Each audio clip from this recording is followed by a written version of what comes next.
we'll step you through how a game might go if we've got time, just so you have a very basic idea. The turn breaks down into the following, if I can find it. First of all, maybe not actually. Okay, so the event cards. Let's see if I can open this. Why is it so hard? There we go. That's what you get with rushing. So, start your turn, you draw an event card. So the event cards are, each side has their own event cards, and the event cards do things, I don't know if you can see this, but they all do something a little bit different, which just means it's not just your standard game of Risk where you throw a dice and you attack them and they attack you and it's all a bit bland.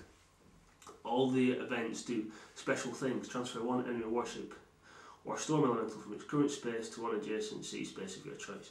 So you draw these at the start of your turn and then you can use them as the game goes on. So that's quite good, so that's different, that's good. So that's the start of your turn. Then, any pieces that are on the board, there is a standard setup. I won't go into that, you can download the rulebook, but there is a standard setup as to where everybody goes. If you have units on a space, the move phase, you move them. Each unit has a different movement rate, and some can fly, some are sea-based. So the sea-based ones can, I think they move 2 spaces, 1, 2, but they can pick troops up along the way, so they can go 1, then troops come board, then they can go off across to the other continents, whatever, which is quite cool.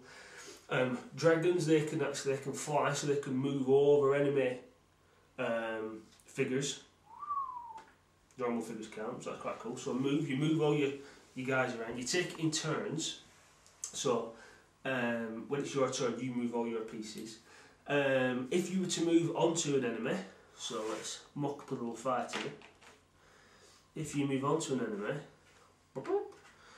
if you've done that in the movement phase, then when the fight phase happens, you can have a scrap.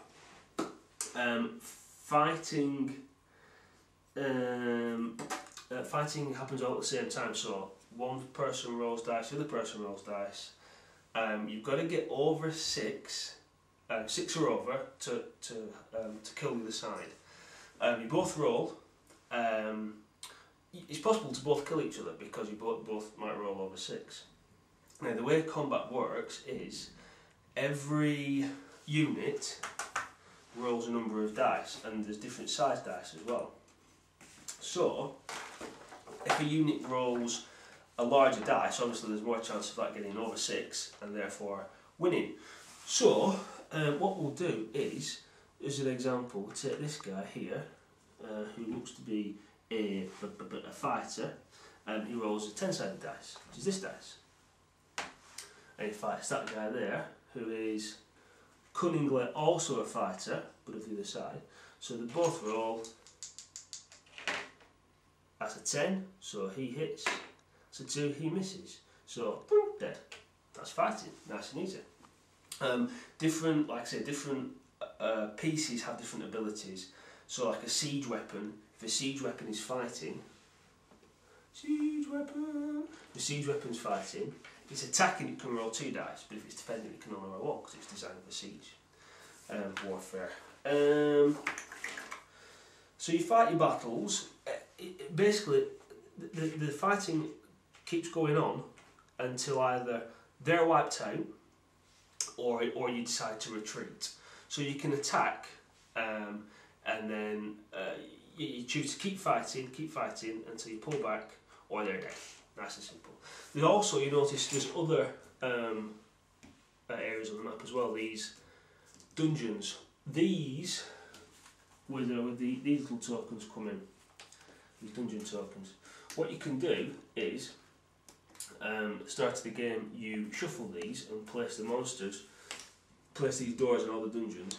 If you have a hero, is it like a hero, either a wizard or a fighter, you can choose to attack the dungeon as you would other units on the map.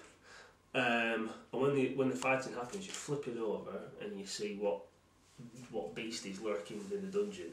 If you defeat that beastie, you then get a treasure card,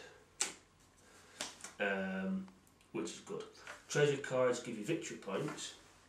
And I suppose that leads us on to how you can win the game. There's a couple of ways to win the game. There's a short, medium and a long version. The short version, it's all based on victory points. You get victory points by getting treasure cards or by taking over enemy territory. Once you've got so many, 13 for short games I think, 13 victory points, the game's over. And that lasts about an hour to 2 hours, allegedly. I've not played it yet myself. Just opened it. So that's good, because it means you can have a big strategy game and it only lasts 1 or 2 hours, as opposed to Risk that can last, well, games like Risk can last days. Or you can have a medium game, it's 20 victory points. Or a long game where you've got to conquer all the opponent's capitals that can take a very, very long time. So there's different ways you can do it. So that's attacking. You can attack other people or dungeons. And then you can buy more troops. So any gold that you have, that you've collected, you can buy more little guys. They are placed on any castles that you have.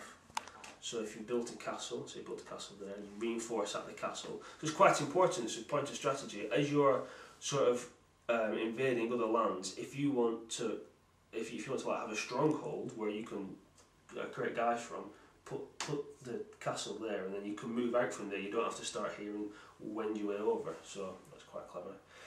And the very last phase is collect income. You add up all of the land spaces that you own, and then you get gold for each one. So that's the turn, pretty much. Obviously there's more detail and there's more rules. The rulebook's available to download on the website, so you can go and have a look beforehand and get to grips with it a bit better, because this was a bit brief.